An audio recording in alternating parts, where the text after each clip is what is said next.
déjeme aplaudir. Mis amigos, hoy como acostumbramos tenemos la sección Hablando Bravo con el doctor Carlos Bravo desde Santa Cruz de la Sierra en Bolivia. Bienvenido, Carlos. Y esta vez el tema, él me lo va a repetir, pero ya yo lo sé. De todas maneras, anuncia, Carlos, ¿cuál es el tema que hoy vas a hablar? Este tema parece un trabalenguas, pero es una combinación de dos palabras, una primero en inglés y la segunda en español. No sé cómo llamarle a esas combinaciones, pero la vamos a utilizar. Vamos a hablar de un término que estamos trabajando en el último mes, en los últimos 2 meses, que se llama AI-toxicación. AI-toxicación, que es la combinación de AI, o sea, inteligencia artificial, pero en inglés, con toxicación o intoxicación. Ya te podrás imaginar entonces qué significa AI-toxicación. Interesante, muy interesante, porque creo que te lo había dicho, fui a buscarlo por inteligencia artificial y no me decía nada, me miraba, bueno, supongo que me miraba, ¿no? La inteligencia artificial como diciendo, ¿dónde y qué cosa es esto? Pero bueno, sí vi después que existe, porque pude leer en una de todas estas cosas que tú compartes de estas recomendaciones. Pero bueno, explícanos un poco qué cosa es esta AI. Este término es un término que se relaciona con otros términos que ya han existido previamente vinculados a la intoxicación por información. Ya a principios de este siglo, un español, Cornels de apellido, o Cornela, había empezado a comentar el término de la infoxicación.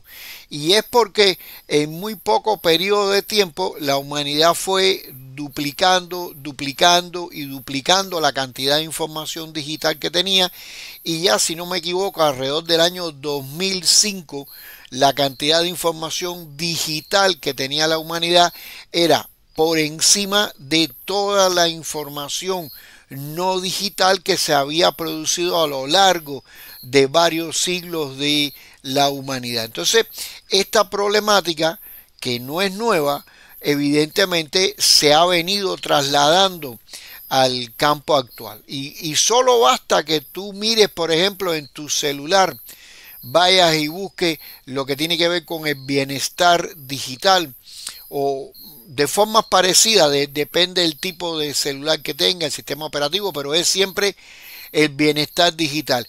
¿Y cuántas horas estás conectado con el celular? ¿Cuántas veces desbloquea el celular? ¿Cuántos mensajes recibes a través de WhatsApp? ¿Cuántos mensajes recibes a través de otras redes sociales? Entonces, cuando nosotros nos vemos esto, y yo lo hago siempre en muchas conferencias que doy, le pregunto a las personas cuántas veces lo han desbloqueado, y a veces las cifras son descomunales: 100 veces desde por la mañana hasta las 5 de la tarde, 50 veces hasta las 2 de la tarde, y así. Entonces, cuando tú vienes a ver, estamos infoxicados. Pero ahora este término se modifica, y es que con la inteligencia artificial y con las herramientas de inteligencia artificial, la cantidad de información que cada día procesamos es mayor. No, yo quería hacerte una pregunta. Yo vi que hay un incremento de la cantidad de información, pero estaba pensando también, con el uso de la inteligencia artificial, no se simplifica no se resume esta información, no se puede resumir, porque antes yo tenía que buscar en Google, empezar a buscar y a buscar y a buscar, y sin embargo con la inteligencia artificial me resume toda esta información que yo requiero. Sí, correcto, tienes toda la razón. Con la inteligencia artificial puedes resumir, incluso ya se ha visto que la cantidad de búsquedas que se usaban a través de Google han ido disminuyendo, porque la gente prefiere el propio Gemini de Google o prefiere ChatGPT para realizar las búsquedas. Pero no es el caso solamente de la cantidad de información que se va generando, sino que además aquí es donde viene el problema central de la intoxicación, y es que cada día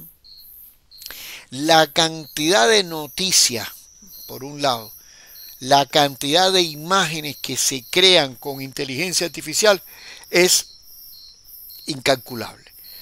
Algunos han comentado, leí en alguna ocasión, que, que el mes de marzo, el mes pasado, fue uno de los meses donde mayor cantidad de información de las agencias, de los sitios especializados con la divulgación informativa, fue el mes donde más se divulgó sobre inteligencia artificial. Y aquí viene un detalle interesante que estamos estudiando con la doctora Mercedes Leticia Sánchez Ambrís, nuestra gran amiga de México, con la que además colaboramos en este concepto, ¿no? Porque ya lo hemos venido tomando como un concepto de ambos, ¿no? Para seguirlo desarrollando. Y hace poco hicimos una indagación del primero al último día de marzo en numerosas publicaciones, vamos a llamarles periodísticas. Y mira, la cantidad de noticias que tienen un tinte, por supuesto, especulativo, un tinte extremista, es la mayoría. Entonces tú te encuentras artículos que te dicen, con esto se curó el cáncer. Eso es falso. Ahora Gemini desplazó totalmente a ChatGPT. No lo es. Ahora sí usted puede hacer lo que quiera con esta inteligencia artificial. Entonces, son una serie de historias, de noticias sobredimensionadas, sensacionalistas, que lo que hacen en muchas ocasiones es confundir a la gente y generar más caos en ella. Entonces, ahí es donde entra el concepto de la intoxicación.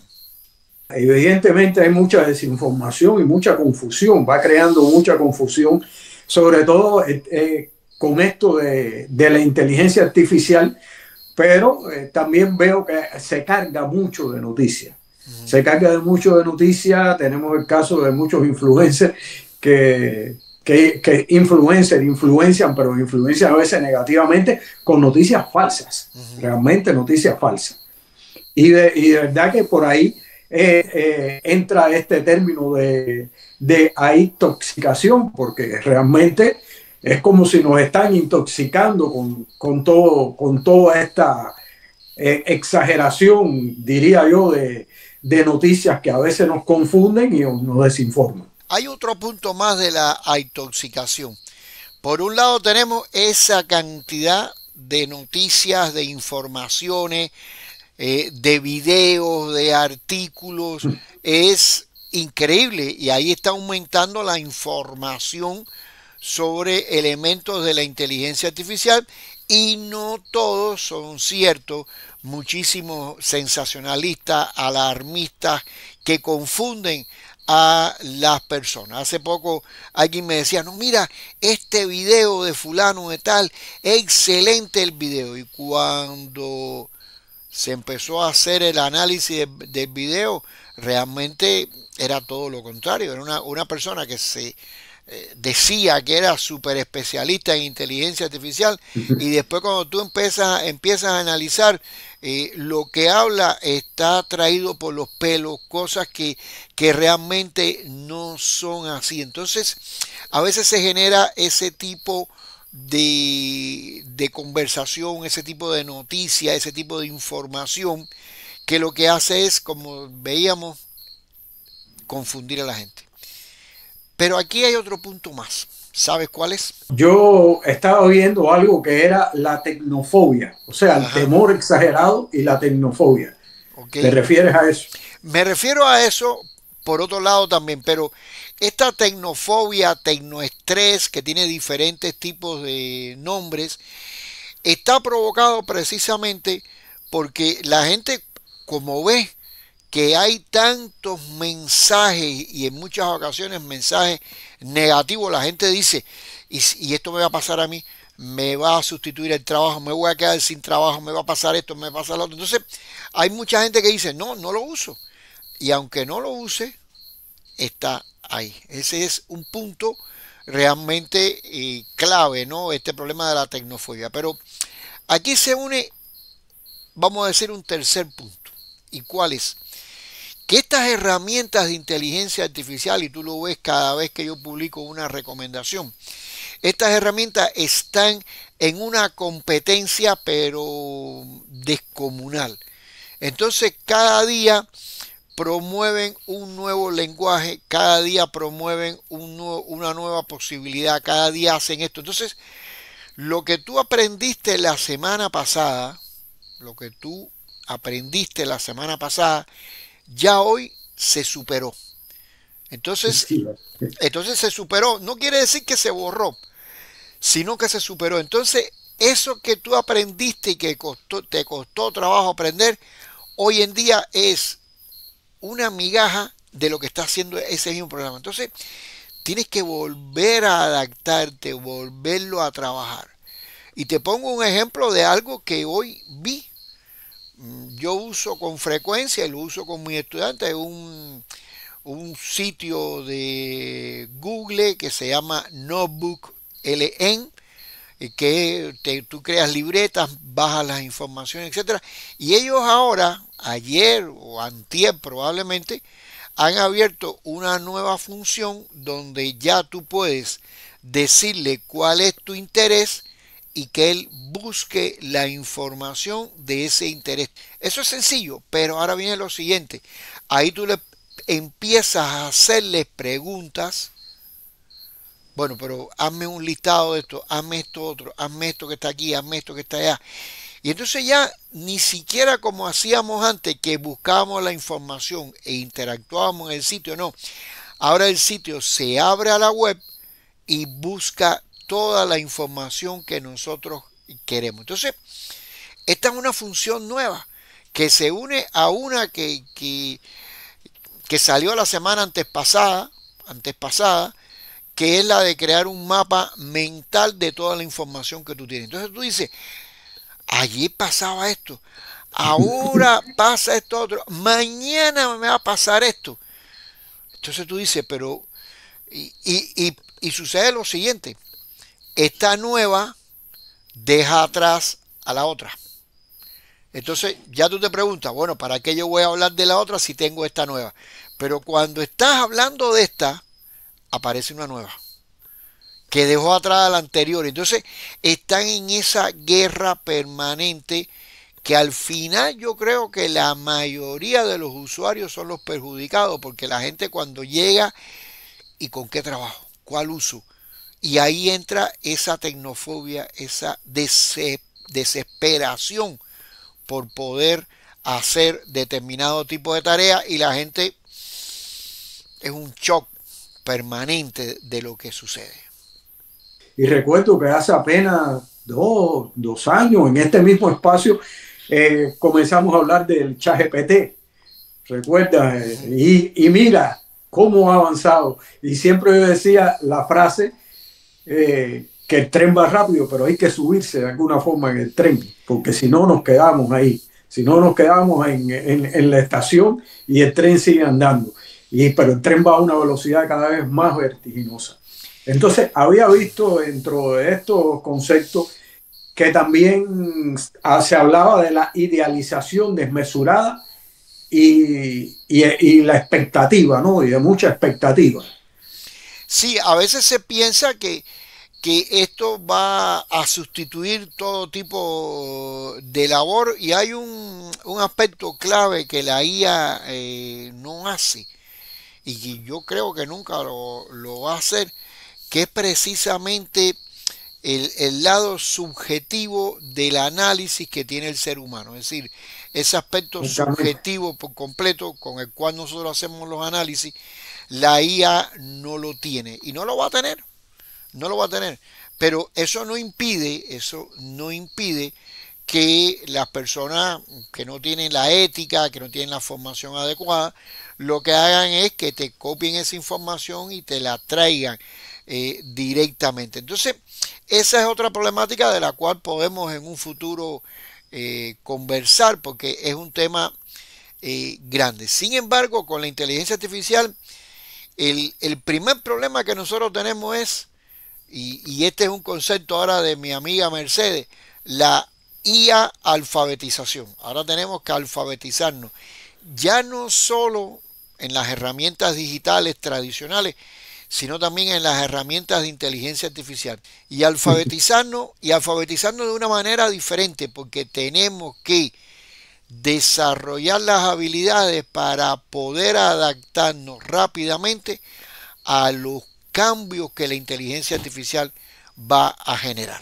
Yo, ahora que tú decías eso, yo recuerdo que hace apenas un poco más de 20 años, quizás un poquito más, 95 años, nosotros en Cuba siempre hablábamos de alfabetización de la imagen.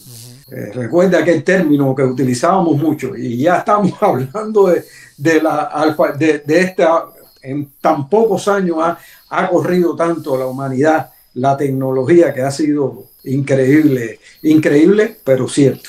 Incluso yo, por ejemplo, con mis alumnos les digo, no me van a emplear ninguna imagen de las que son de Google, que la gente busca en Google. No. Para el trabajo en mis clases, todas las imágenes van a ser creadas con inteligencia artificial. Absolutamente todas las imágenes van a ser creadas con inteligencia artificial. Y ahí yo les digo, ahí están desarrollando su espíritu crítico, su pensamiento crítico, porque dice, yo quiero hacer esto. No me salió bien. Bueno, no te salió bien porque no le preguntaste bien. Vuelve a repetirlo. Y así sucesivamente. Entonces, eso que algunos piensan, no, eso es facilidad. No es facilidad. Eso lleva tiempo. Eso lleva que además el estudiante tenga que pensar.